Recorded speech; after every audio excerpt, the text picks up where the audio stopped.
Salam sejahtera. Aspek yang paling penting ketika kita bincang mengenai penanaman dalam faktor tanah.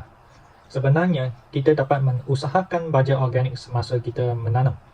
Dalam episod ini, saya ingin berkongsi mengenai kisah cacing tanah. Cacing bukanlah pengembal tanah berasid. Mereka lebih suka tinggal di tanah yang neutral dan membiak di tanah yang pH-nya berkisar antara 6.5 hingga 7.2. Kumuhan cacing tanah penuh dengan nutrien dan bahan organik. Ia bertindak seperti baja organik yang melancarkan pengedaran nutrien tanah sehingga meningkatkan hasil tanaman.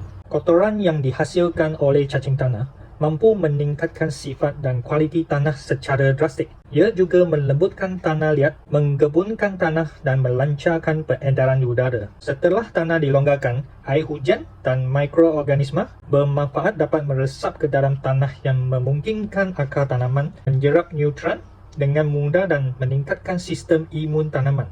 Dengan meningkatkan sistem imun, tanaman secara semula jadi akan kebal atau melawan perosak dengan lebih berkesan. Sementara itu, ia meningkatkan hasil dan kualiti tanaman dan melancarkan peredaran nutrien.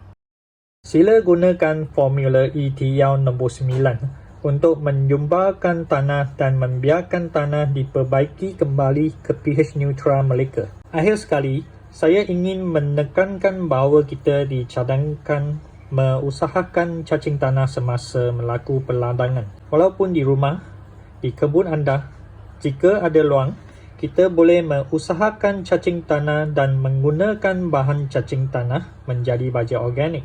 Marilah kita semua menggunakan baja semula jadi dan organik semasa kita mengusahakan tanah atau menanam tanaman.